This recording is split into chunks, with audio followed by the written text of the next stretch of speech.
fait tout à l'heure, je vous le redemande encore, saluez-vous les uns les autres, au nom de Jésus-Christ, notre Seigneur.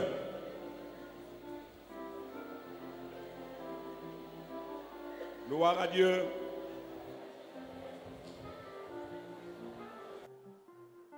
Vous êtes merveilleux, vous êtes merveilleuse, que l'amour de Dieu, comme une bannière, nous couvre tous à cet instant et pour l'éternité. Gloire à Dieu. Veuillez vous asseoir.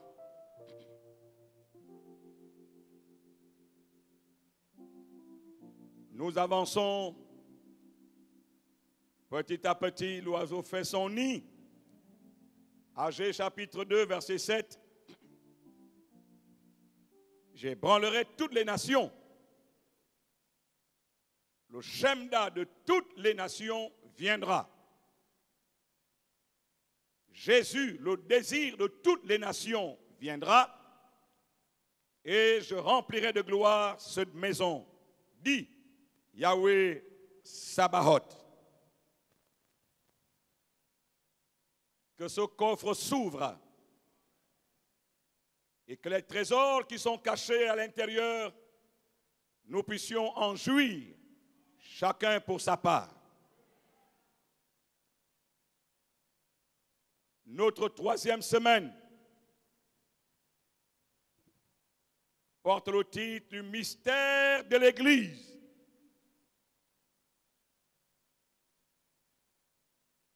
Éphésiens 5, verset 32, ce mystère est grand. Je dis cela par rapport à Christ et à l'Église. Après avoir écouté quelques informations au sujet du mystère du nouveau repas pascal appelé la Sainte Seine, nous voulons ce soir aborder le mystère de l'Évangile. Le mystère de l'Évangile. Nous trouvons ce terme dans Éphésiens chapitre 6, le verset 19. Encore une fois, l'apôtre Paul sollicite les prières de ceux de sa génération et il dit, priez pour moi, afin qu'il me soit donné, quand j'ouvre la bouche, de faire connaître hardiment et librement le mystère de l'Évangile. De faire connaître le mystère de l'Évangile pour lequel je suis ambassadeur. Répétez après moi, ambassadeur. Pour cet évangile, je suis ambassadeur. Même si c'est dans les chaînes. Dans les chaînes. Pour cet évangile, je suis ambassadeur. Peu importe la condition dans laquelle je suis, même si c'est dans les chaînes, et que j'en parle avec assurance, comme je dois en parler. En d'autres termes, aucune circonstance, aucun problème, pas même les chaînes ne doivent m'amener à ne pas parler comme je dois parler du mystère de l'Évangile. Tout ce qui va être partagé ce soir tire sa source sur une réalité que l'apôtre Paul vient de nous présenter et qui n'est plus décortiquée aujourd'hui ni poursuivie par l'Église de notre génération. lorsque Jésus a fait la prière sacerdotale, dans Jean chapitre 17, il a dit, Dieu, mon Père, je te prie pour ce que tu m'as donné. Je ne te prie pas de les ôter du monde, mais je te prie de les préserver du monde. On m'a haï, ils seront haïs. Ce qu'on m'a fait, on va le leur faire. Est-ce que c'est pour ça que je demande que tu les enlèves du monde? Non, Seigneur. Je ne te demande pas de les ôter du monde. Je te demande de les préserver du monde. Pourquoi? Parce qu'ils doivent faire connaître le mystère de l'Évangile. Ils doivent en parler, peu importe les temps et les circonstances. Qu'ils soient dans les chaînes, qu'ils soient libres, que rien ne l'empêche de faire connaître le mystère de l'Évangile et d'en parler comme il doit en parler. J'aime bien comme je dois en parler. J'aime bien cette expression parce que des fois, nous ne parlons pas comme nous devons parler, nous parlons des fois pour faire plaisir à ceux qui nous entendent. Mais l'apôtre Paul ne veut pas faire plaisir à qui que ce soit. Des fois, nous parlons et nous cédons, on le verra tout à l'heure dans le développement qui sera fait par rapport à ce thème. Mais l'apôtre Paul dit, je suis ambassadeur de cet évangile. C'est quoi un ambassadeur? Qui peut m'aider et qui peut nous aider? C'est quoi un ambassadeur? Je suis ambassadeur de cet évangile. C'est parti. Un ambassadeur, il est le représentant d'un pays à l'étranger.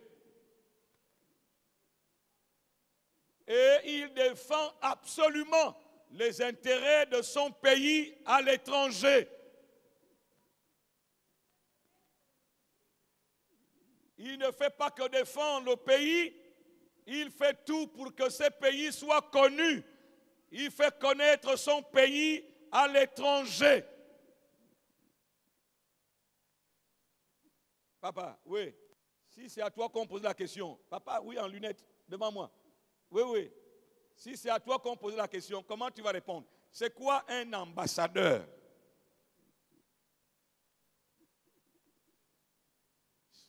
C'est quelqu'un qui représente son pays à l'étranger. Il a le pouvoir mandaté de ce pays à l'étranger. Aïe, aïe, aïe. Ça, c'est important, ça. Il est plénipotentiaire. Waouh. C'est un témoin véritable de son pays. On ne peut pas venir lui enseigner la loi de son propre pays parce qu'il la connaît. C'est pour ça qu'on parle de diplomate chevronné. C'est quelqu'un qui maîtrise, n'est-ce pas, son pays, ses lois et la vision même de son pays. Il la partage à l'étranger. Il fait la promotion de son pays. C'est bon? Voilà. L'apôtre Paul dit, je suis ambassadeur de cet évangile pour lequel je suis ambassadeur. Toutes les définitions que vous avez données, qui me touchent personnellement et qui me font du bien, essayons de coller maintenant ça à l'évangile. Paul dit que je suis ambassadeur de cet évangile. Comment on peut comprendre ça? Je recule pour avoir une vision plus élargie de la salle et chercher une main qui se lève peut-être au fond là-bas. Non. Ambassadeur de cet évangile pour lequel je suis ambassadeur de l'évangile. Vous avez écouté les définitions. Mais comment on peut transposer ça maintenant à l'évangile dont l'apôtre Paul est ambassadeur? Oui. Il est là pour promouvoir cet évangile. Il défend cet évangile. J'ai vu une main là-bas. Pardon? Oui, il est déjà de la nationalité gabonaise. Il ne peut pas aller défendre, n'est-ce pas, un pays dont il n'est pas originaire. Oui, il n'a pas la nationalité. Vous me suivez là? Il faut être de la nationalité de ce pays. On ne peut pas envoyer un étranger, un non-gabonais, ambassadeur dans un autre pays. Il faut avoir la nationalité au moins. Vrai ou faux? Donc, il faut déjà être de ce pays-là. Il faut être de ce pays que tu vas aller défendre, que tu vas aller promouvoir. C'est la moindre des choses. Est-ce qu'il y a un pays qui a fait le contraire? Ça le regarde. Mais la vérité, c'est celle-là. Nous sommes d'accord? Est-ce que vous me suivez?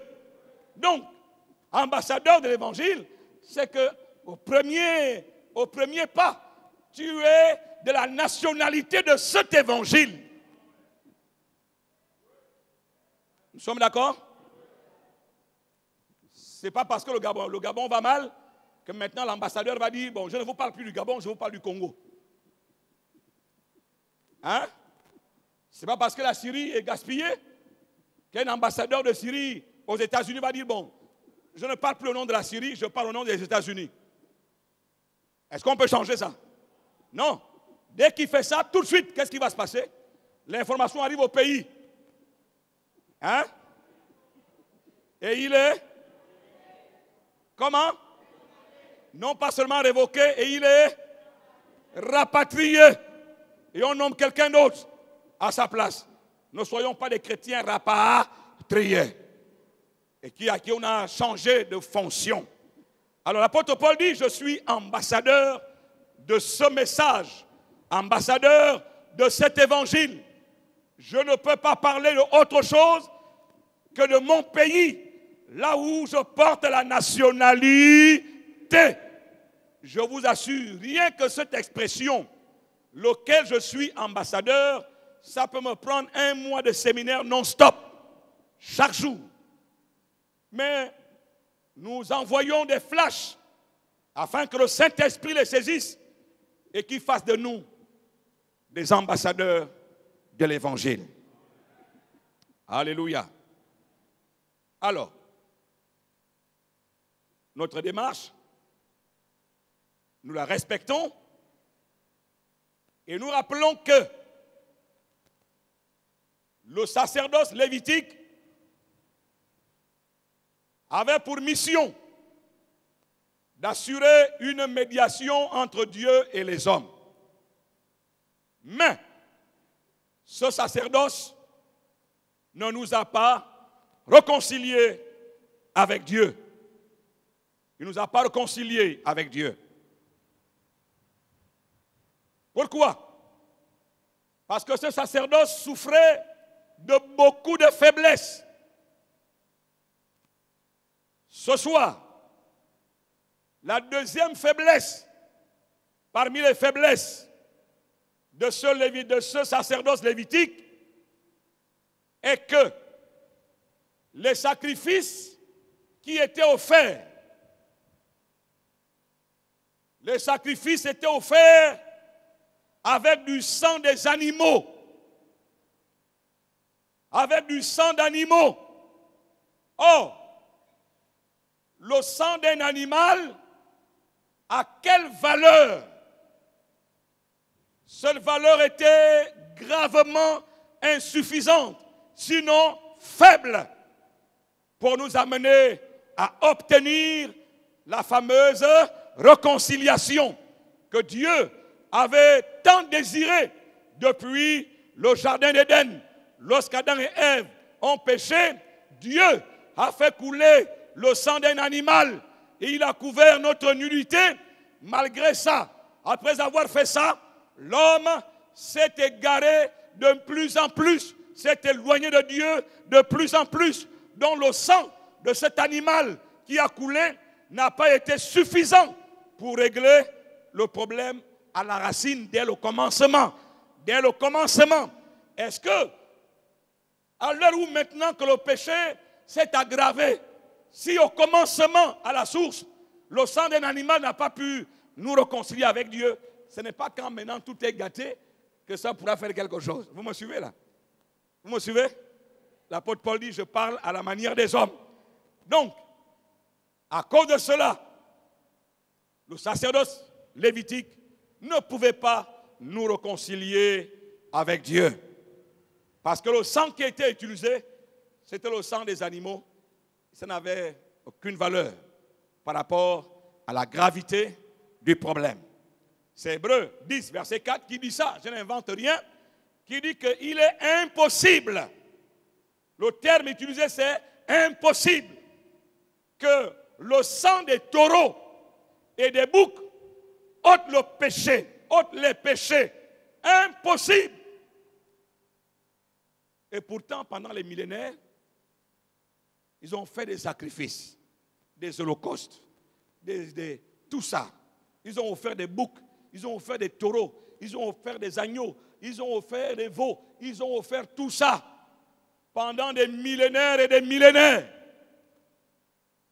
Et Hébreu nous dit, il est impossible que le sang des taureaux et des boucs ôte les péchés. Je profite de l'occasion pour vous montrer que tu vas chez un féticheur et il va te faire son scénario culturel et mystique, mais il va te demander d'amener un mouton. N'est-ce pas? Un mouton blanc, ou un canard, ou une poule, ou un coq. Et on égorge l'animal, on égorge la poule ou le coq, et on vous lave avec son sang pour essayer de régler votre problème. Est-ce que vous ne voyez pas que c'est une œuvre inutile? Parce qu'en fait, votre problème n'est pas sur votre peau. Allez laver le corps. Lavez bien le corps. Et c'est ce que vous faites tous les matins quand vous vous réveillez. Vrai ou faux? Avons-nous besoin d'un maître spirituel pour laver notre corps? En réalité, non. Parce que nous ignorons, et ça fait partie du mal de l'Afrique, nous ignorons que le problème n'est pas sur la peau. Le problème est à l'intérieur. Le problème, c'est le péché qui doit être ôté. Tant qu'il n'est pas ôté, tu es en problème avec Dieu. Tu peux appartenir à tous les cercles mystico-spirituels, avoir le savoir, la connaissance. Paul a dit, pendant que j'aurai la connaissance de toutes les sciences du monde, tu peux même sortir en vampire, aller dans le cosmos, maîtriser les étoiles, maîtriser la lune, maîtriser les événements de la nature. Tout ça, tu peux l'avoir, il n'y a pas de problème. Mais le problème est que il faut que le péché soit ôté. Tant que le péché n'est pas ôté, tu es en problème avec Dieu. C'est pour ça, le sacerdoce lévitique ne pouvait pas nous réconcilier avec le Père. Il fallait alors procéder au changement de sacerdoce, au changement de sacrificature. Nous devons comprendre ces choses. Car notre foi tire sa source sur cette réalité des choses qui se sont passées au ciel, où Dieu lui-même a conçu, a pensé, a planifié. Si nous ignorons tout ça, et les raisons pour lesquelles le Seigneur fait tout ça, notre foi ne sera pas une foi authentique. Nous devons savoir cela. Que Dieu, voyant que j'ai essayé de faire des calculs, lorsque Salomon, le roi Salomon a consacré le temple, et que vous regardez le nombre d'animaux qui ont été égorgés, plus d'1 million de têtes de bêtes ont été égorgées pour consacrer le temple. plus d'1 million de têtes. Et on nous dit que tout ça là n'a pas pu réconcilier l'homme avec Dieu. Le but de tout ça, c'était pour nous réconcilier avec Dieu. Mais la valeur de ce sang, que vous l'entassez, que vous le récupérez, vous remplissez tout le Gabon avec ce sang, sa valeur ne change pas. C'est le sang d'un animal. Et un animal n'est pas dans le même ordre qu'un être humain. Nous avons été créés à son image et à sa ressemblance. Ce qui n'est pas le cas des animaux. Ils ne peuvent pas venir régler nos problèmes. Est-ce que quelqu'un m'entend là? Ils ne peuvent pas venir régler nos problèmes. Des fois, quand je parle comme ça, ce n'est pas que je m'adresse à vous, mais je vous donne des informations pour que vous soyez équipés à défendre votre pays. Vous savez de quel pays je parle? Voilà. Il fallait procéder au changement. Hébreux 9, verset 12. On nous dit, mais Christ, dites après moi, Christ. Encore une fois, Christ est entré une fois pour toutes dans le lieu très saint, virgule. Non avec le sang des boucs et des taureaux. Vous savez pourquoi, n'est-ce pas? Parce que le sang des boucs et des taureaux, il est impossible que ce sang fasse quoi? Ôte le péché. Jésus, souverain sacrificateur, il a fait comme les autres sacrificateurs, mais attention, les autres ont amené constamment et régulièrement, pour ne pas dire tout le temps, le sang des boucs et des veaux. Mais Jésus va venir établir la différence parce que lui aussi, en tant que souverain sacrificateur, il va entrer dans le lieu très saint. La Bible dit une fois pour toutes. Les autres allaient une fois l'an, chaque année, chaque année, chaque année, chaque année, parce qu'ils amenaient un sang qui n'avait pas de valeur et qui ne pouvait pas nous réconcilier avec Dieu en ôtant le péché. Mais lui, il est entré une fois pour toutes dans le lieu très saint. La virgule, c'est pour nous dire, attention, lui n'est pas allé avec le sang des boucs et des taureaux, mais avec son propre sang, avec son propre sang, ayant obtenu une rédemption éternelle. Pourquoi la rédemption est éternelle? Parce qu'il est rentré une fois pour toutes. Le sang des animaux obligeait la répétition, mais le sang du saint, le véritable, n'a pas besoin de répétition. Une fois pour toutes. Et il a obtenu une rédemption éternelle. Non, encore mieux, encore mieux. Il est écrit que Christ, non, pas qu'il est écrit, je dis que Christ est l'auteur, le sacrificateur et le sacrifice en même temps, qui consacre la nouvelle sacrificature. Alléluia. Alléluia. J'aime bien ce que dit Éphésiens 2,13. Il dit que, mais maintenant, en Jésus-Christ, mais maintenant, dites maintenant. Voilà, ça met la séparation avec hier, qui était le sacerdoce lévitique. Maintenant, en Jésus-Christ, vous qui étiez jadis éloignés, vous avez été comment? Rapprochés. Rapprochés. Par quoi? Par quoi? Par le sang de Christ. L'idée me vient à l'instant, l'inspiration instantanée, lorsque Moïse descend de la montagne et que Dieu parle, n'est-ce pas, à haute et intelligible voix, l'avertissement que Dieu donne aux enfants d'Israël, que personne ne s'approche de la montagne au risque de mourir. à l'époque où on sacrifiait des bœufs, des boucs, des taureaux, ce sang-là qui était versé, voici ce que ça créait. L'interdiction de s'approcher de Dieu. Que personne ne s'approche. Ce sang nous tenait éloignés de Dieu. Mais attention, maintenant, les choses ont changé. En Jésus-Christ, vous qui étiez jadis éloignés, ne vous approchez pas de la montagne. Vous avez été rapprochés de cette montagne. Alléluia. Par quoi? Par le sang de Christ. Encore mieux, Colossiens 1:20 nous dit que Dieu a voulu, par lui, c'est-à-dire par Christ, réconcilier. Répétez avec moi le mot réconcilier, tous ensemble.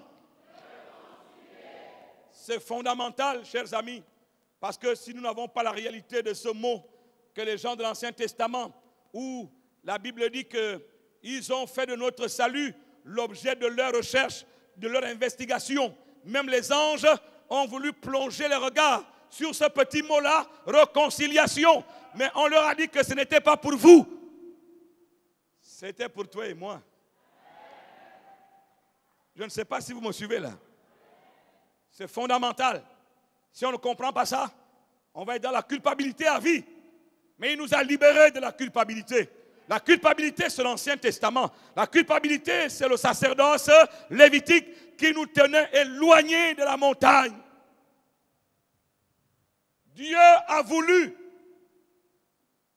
par Christ, réconcilier tout avec lui-même. Ça, j'aime ça. Avec lui-même. C'est lui-même qui décide de se réconcilier avec tout et avec lui-même. C'est lui-même, en lui-même, avec lui-même, qui décide de donner à toi et moi une rédemption éternelle. Et la Bible dit, tant ce qui est sur la terre, c'est-à-dire moi, que ce qui est dans les cieux. Dieu a voulu, par lui, réconcilier tout avec lui-même. Tant ce qui est sur la terre, que ce qui est dans les cieux. En d'autres termes, il nous a réconciliés, pas seulement avec Dieu, mais également avec tout ce qui est dans le ciel. Je ne sais pas si vous me suivez là. Et tout ça, c'est par le sang de Jésus. La Bible dit, en faisant la paix par lui, c'est-à-dire par Christ, par le sang de sa croix.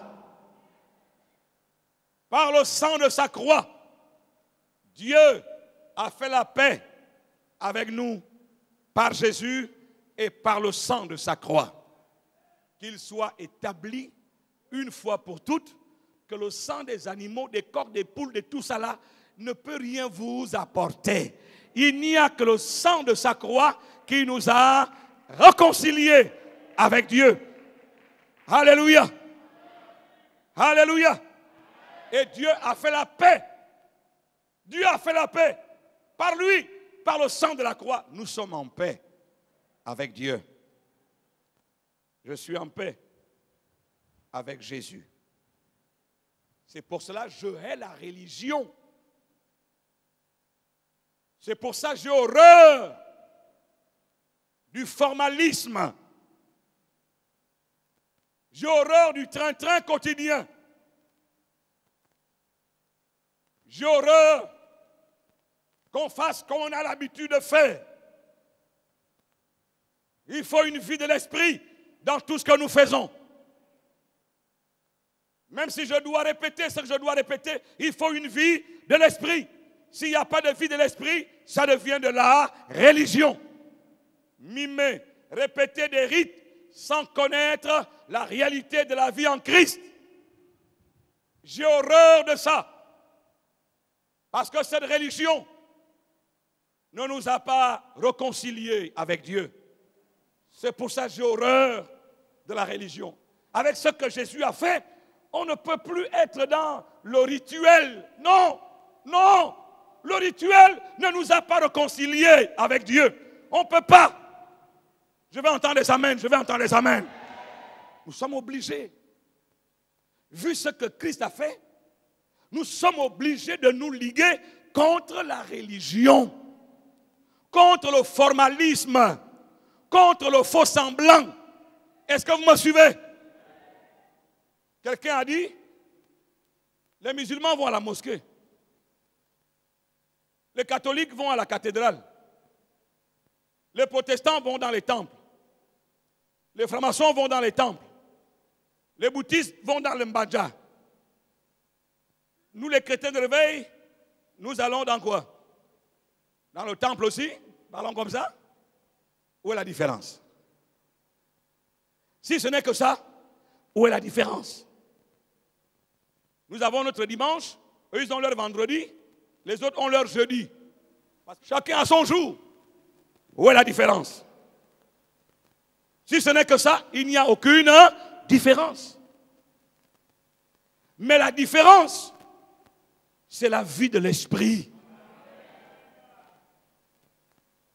C'est la vie de l'esprit. Et nous devons nous battre pour établir la différence. Amen. Et ce soir, le mystère de l'évangile,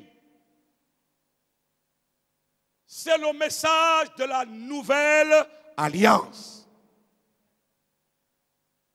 L'évangile, qui est un mystère, c'est le message de la bonne nouvelle de Christ.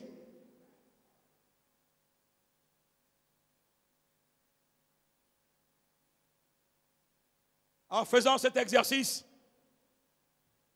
mon cœur a pris une autre dimension. Ma maturité a pris un cran. Comme si je l'ignorais. Je ne l'ignorais pas, a priori. Mais quelque chose s'est opéré au plus profond de moi. Parce que ce message, l'évangile, a 7 noms. 7 noms. 7. Le premier nom,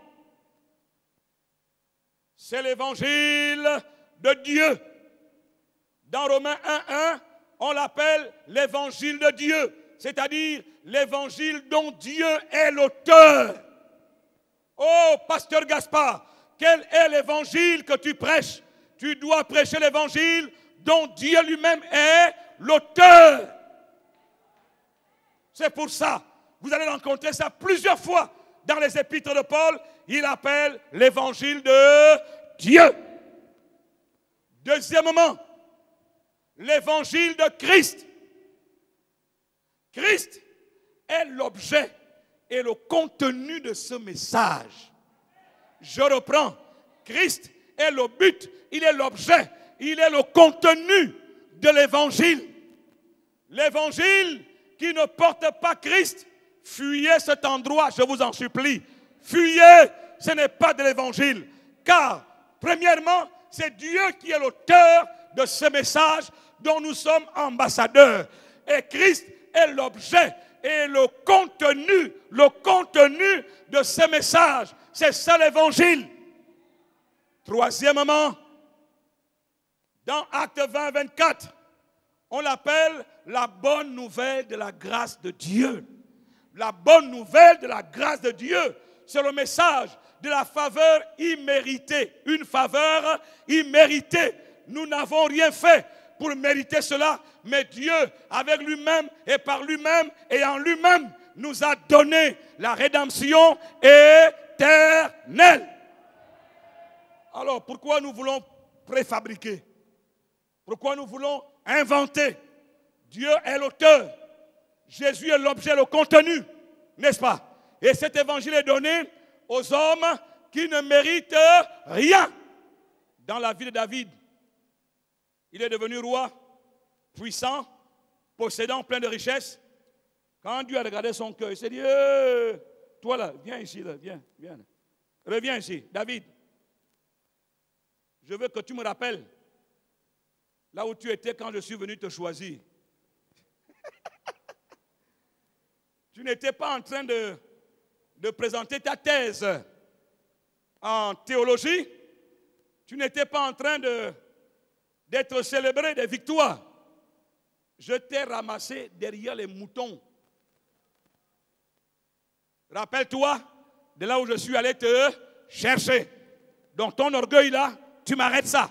Sinon, un ambassadeur comme ça, tu es viré. Quelqu'un me suit? Mais vous savez, tu as été ambassadeur, même si on t'a viré, on va continuer à t'appeler son excellence. Mais tu n'es plus. N'est-ce pas? Nous avons beaucoup de son excellence qui ne sont plus en fonction. Ce titre est devenu historique. Et là, c'est grave. Comment? Honorifique. Tu n'exerces plus, tu ne libères plus, tu ne fais plus rien qui est lié à cette fonction.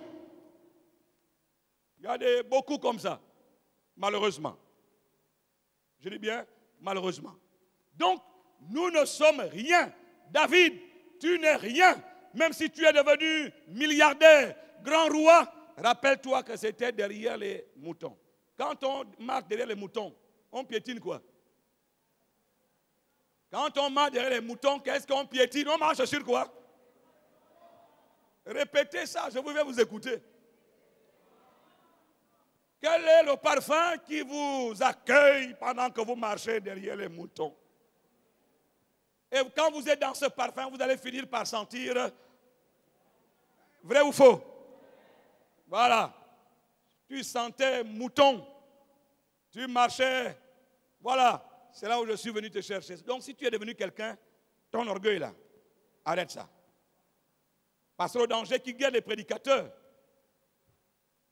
il y a femme, F, il y a Afrique, argent, hein? Et puis il y a, comment? La gestion du succès, la gloire. Ces trois choses-là, vous serez des prédicateurs demain, vous devez faire attention à ça.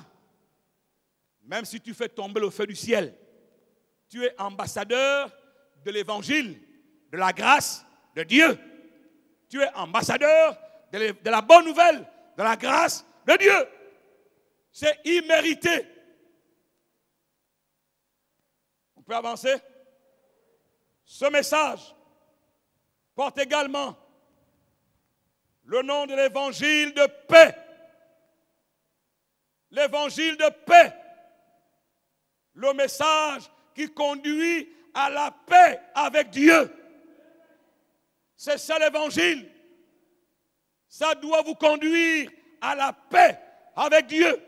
Et vous savez déjà ce qui a été à l'origine des problèmes de manque de paix entre nous et Dieu. C'est ce que Jésus a réglé, est venu régler. Il faut donc qu'il y ait des prédicateurs, qu'il y ait des messagers, qu'il y ait des ambassadeurs qui défendent cette réalité. Un message qui ne condamne pas, un message qui ne maudit pas, un message qui amène ceux qui vous écoutent à la paix avec Dieu. Vous pouvez être en paix avec le pasteur, mais si vous n'êtes pas en paix avec Dieu, ça ne sert à rien. Vous comprenez? Je vais vous convoquer, on va discuter, vous allez me montrer que, papa, d'accord, j'ai compris, je me répands, tout ça là, c'est bon. Moi, je dis amen, je prie même pour toi. Mais je ne suis pas Dieu. Quand tu retournes là, quel est ton statut avec Dieu? Est-ce que tu es en paix?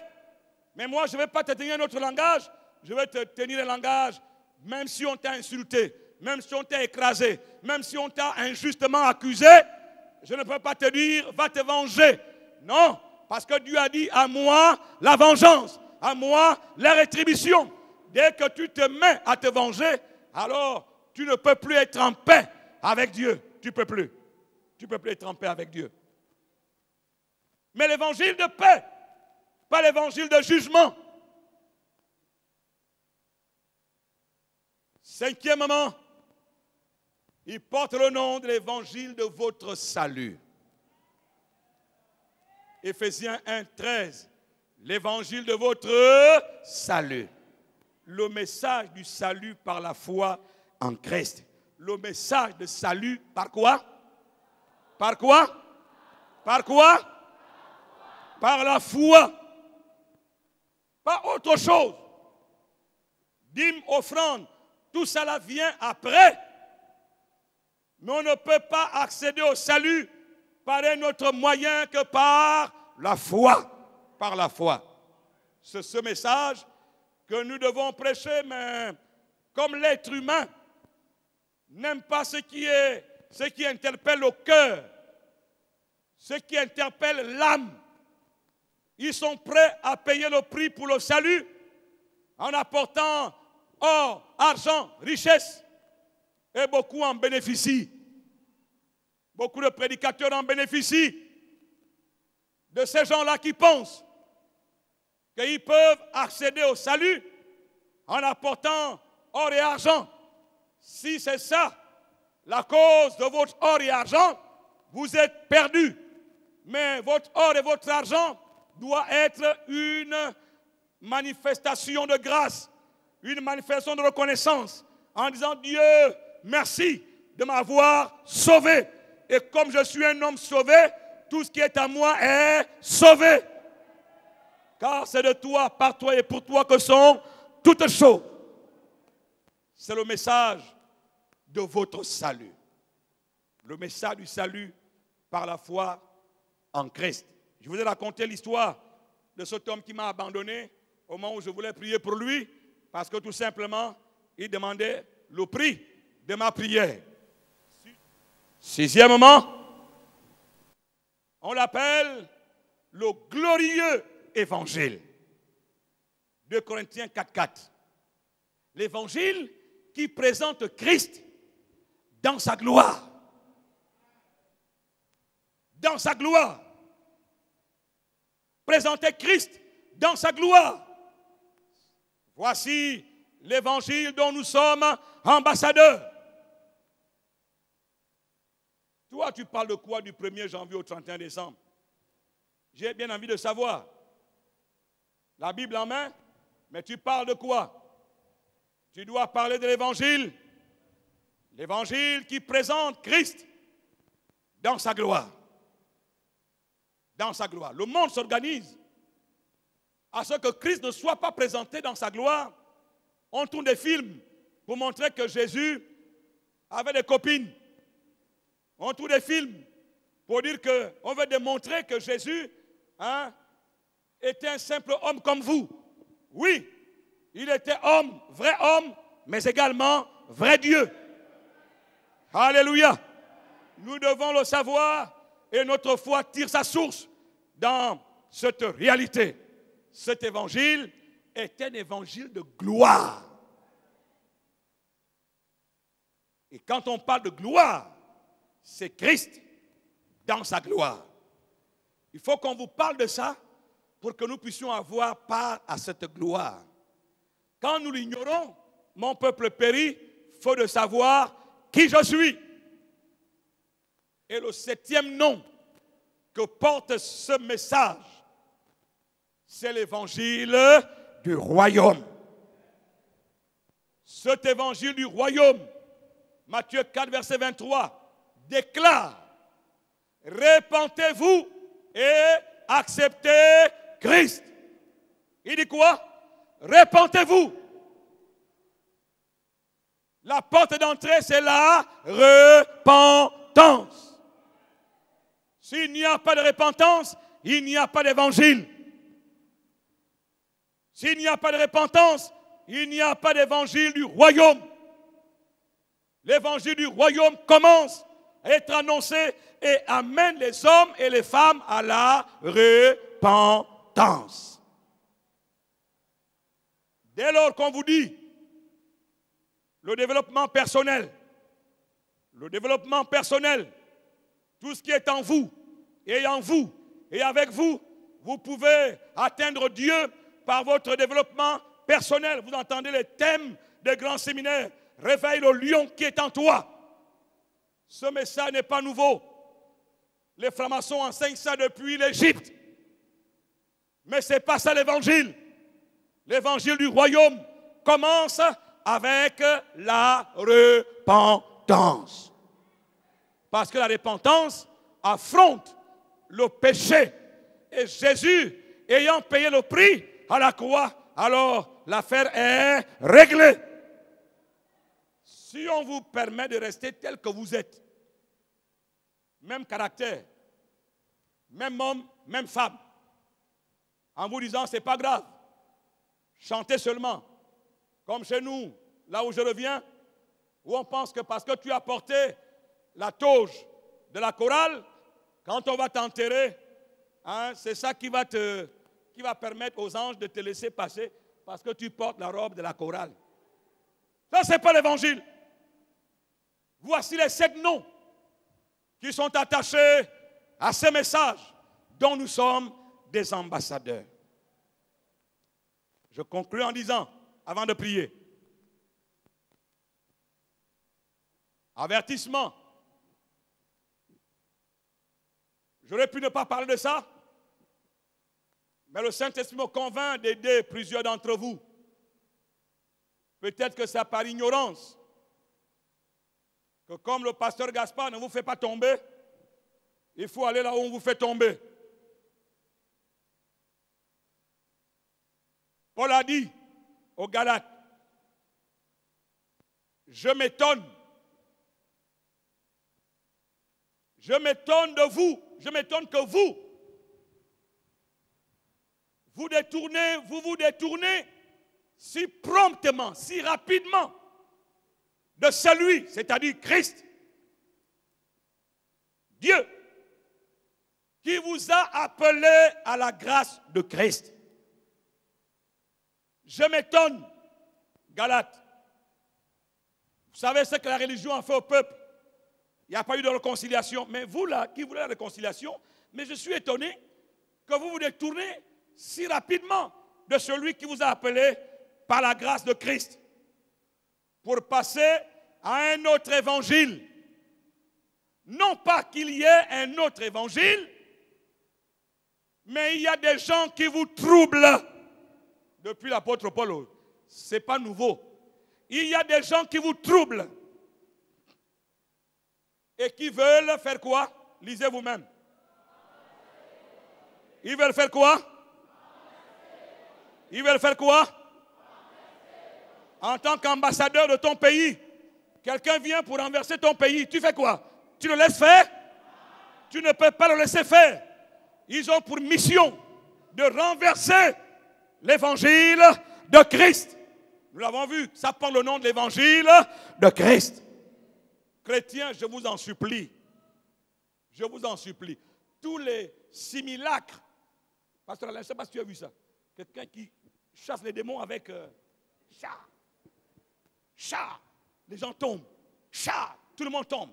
Dès qu'il vient vers les champs, ciao. Tout le monde tombe. Il soulève le pied. Ciao. Tout le monde tombe. Voilà. Ya. Attention. Le pied vient vers toi. Ciao. Ah. Tout ça là.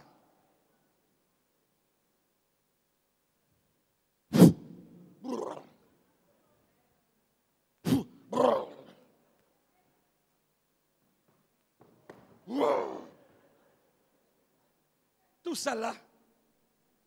Pourquoi? Le cœur n'est pas interpellé. La repentance n'est pas proclamée. Mais on vous fait tout ça. On vous livre tout ça. On prend la Bible, on pose sur le ventre. Les femmes sont toujours au sol. Les femmes, oh, c'est toujours vous.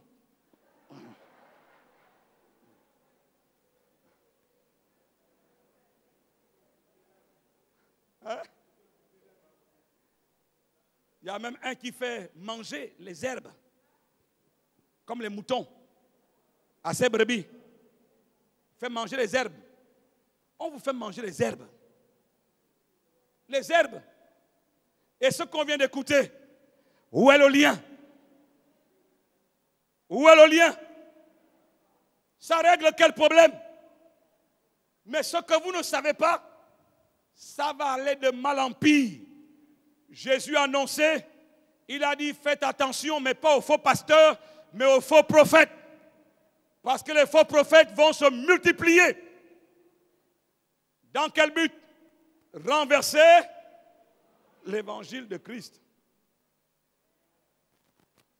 Allez-y faire la consultation prophétique, si vous voulez. Mais on vous révèle quoi? On vous révèle votre propre saleté.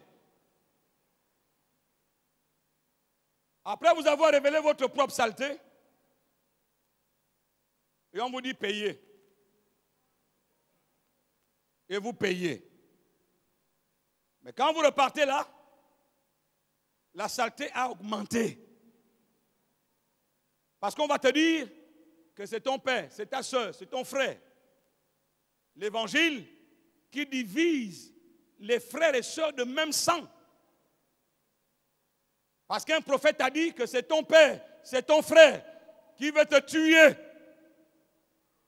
Quand tu pars de là, tu avais un bon sentiment pour ta soeur, pour ton frère, pour ton père, pour ta mère. Mais quand tu sors de là, qu'est-ce que tu as ajouté? Tu as ajouté la haine. Donc ta saleté s'est multipliée. Si quelqu'un doit aller dans une consultation prophétique, c'est d'aller dire, ô prophète, je veux que tu me révèles la gloire de Christ. Parle-moi de lui. Parle-moi de sa gloire, afin que je sache qui je suis aujourd'hui. Mais allez demander qu'on vous dise qui bloque votre ventre. On va vous le dire. Mais il ne fait rien de spécial parce que même le marabout du quartier peut faire la même chose. Vrai ou faux? S'il vous plaît, vous devez savoir, ceux qui vont m'écouter vont m'écouter. Maintenant, ceux qui ne vont pas m'écouter, je dirais comme l'apôtre Paul, je vous ai enseigné tout le conseil de Dieu. Et à ceux à qui on a beaucoup donné, il leur sera beaucoup demandé. Ceux-là, ils ont pour but de renverser l'évangile de Christ. Paul dit, mais, quand nous-mêmes, quand un ange du ciel, de référence, annoncerait un autre évangile que celui que nous vous avons annoncé, que nous vous avons prêché, et moi-même, et cet ange du ciel, qu'il soit, anathème veut dire maudit, qu'il soit maudit. Paul dit, moi-même, grand leader, je vous ai annoncé, je vous ai prêché cet évangile. Si par accident vous me voyez moi, venez vous prêcher un autre évangile, que je sois maudit. Si même un ange du ciel,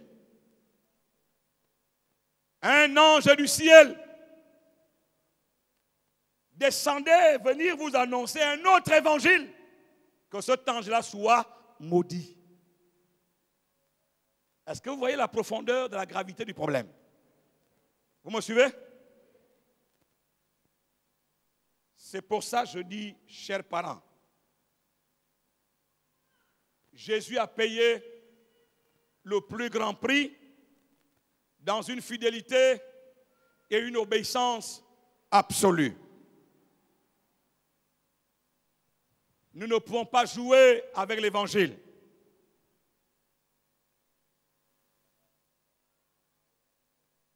je sais, dans l'esprit, que quand les choses sont dites sur l'estrade, les docteurs de la loi qui trouvent d'autres textes pour s'opposer à ce qui est dit. Ce n'est pas ce qu'il faut faire. Ce qu'il faut faire, c'est que si ce qui est dit est petit pour toi, trouve en Jésus ce qui complète et qui va au-dessus de ce qui est dit. Parce que le tout, c'est Christ. Quand je condamne la tradition de nos pères, les us et coutumes, je sais dans l'esprit qu'il y a des gens qui disent « Oh, pasteur, il ne faut pas abuser, nous sommes quand même les Africains. Nous avons quand même nos choses à nous. » Ce n'est pas comme ça que tu devrais réagir. Tu devrais le chercher. Où est Christ dans ce que tu veux conserver? Où est la gloire de Christ dans ça? S'il n'y en a pas, il faut abandonner. Nous n'avons pas le choix. Parce que nous serons jugés. Quelqu'un a payé le prix le plus cher. Il a fait dans une fidélité et une obéissance absolue. Tout ça pour toi et moi. Et c'est ça qui a calmé Dieu, qui nous a mis en paix avec Dieu. Attention.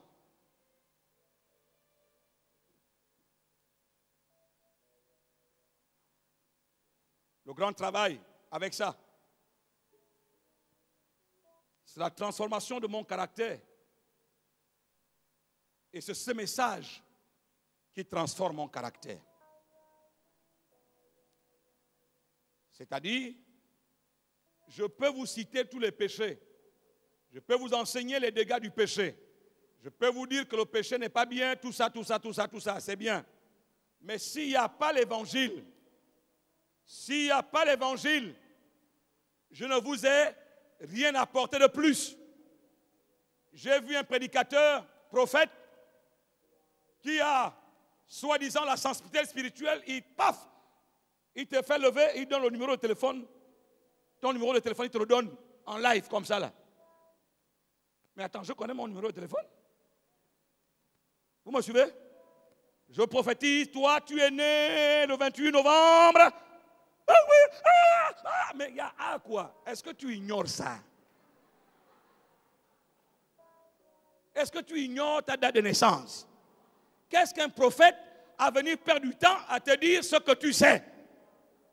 Ça t'apporte quoi? Rien du tout. Oh, c'est assez rituel que le peuple aujourd'hui est versé. Ce n'est pas la semence de ce réveil. Je suis vivant en tant que père de réveil. Il y a encore des pères de réveil qui sont vivants. Nous allons nous opposer et vous dire que cet évangile n'est pas l'évangile de Christ. Ce n'est pas avec cet évangile que les portes du Gabon se sont ouvertes à l'évangile. C'était fermé. Les églises, il n'y avait pas que catholiques, protestants, musulmans, c'est tout. Mais aujourd'hui, c'est cet évangile qui a ouvert la porte du réveil. Mais pas l'évangile que j'entends. Vous êtes avec moi? Quelqu'un était à l'avance.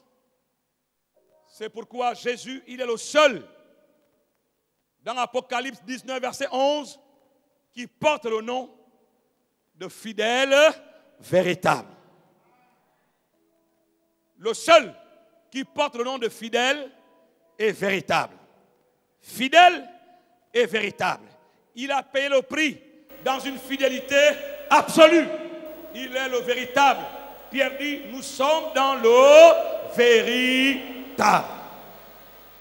On ne peut pas être dans le véritable et aller chercher le véritable ailleurs.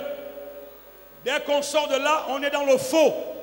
Le véritable, c'est lui, Christ Jésus. Levons-nous, s'il vous plaît. Levons-nous. Laissez vos cahiers, laissez vos Bibles, levons-nous. Pardon. Ce mois de jeûne a pris une dimension que même moi-même je n'avais pas visionner. Mais c'est important que le Saint-Esprit nous ramène à ces vérités. Or, sans la foi, il est impossible de lui être agréable. Et la foi vient de ce qu'on entend. Ce qu'on entend vient de l'Évangile. Ce qu'on a vu hier, le mystère de la Sainte Seine, qui établit la réconciliation, voici l'Évangile. Voici l'Évangile. L'Évangile s'appuie sur l'œuvre de la croix. Alléluia. L'œuvre de la réconciliation. Même quand je reprends les textes de l'Ancien Testament, vous parlez d'Abraham, d'Isaac, Jacob, Moïse et tout ce monde, je peux parler d'eux, mais pour arriver à qui? À Christ Jésus. C'est lui qui est au cœur, le contenu du message. Nous avons besoin à nouveau de cet évangile. L'évangile de gloire. L'évangile de gloire.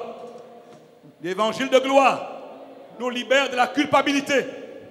Nous libère de l'oisiveté. Parce qu'on ne peut pas voir cet évangile et être oisif. Ce n'est pas possible. Nous avons besoin de cet évangile pour réallumer le zèle que nous avons pour Dieu et pour sa maison. Nous avons besoin de cet évangile pour réallumer l'amour de l'évangélisation. Lorsque vous voyez les païens mourir sans Jésus, vous devez pleurer parce que vous avez en vous, n'est-ce pas, l'évangile de gloire. Est-ce que quelqu'un m'entend? Ça vient réveiller, allumer cette flamme de l'amour du salut des âmes. Le salut des âmes, vouloir que tout le monde accède à ce salut. Sans cet évangile, on ne pourra pas. On va voir des ennemis, on va voir des démoniaques, on va voir des sorciers, on va voir des adversaires, on va voir ceux qui veulent voler vos étoiles, mais on ne va pas voir des âmes perdues parce qu'on n'a pas cet évangile de gloire.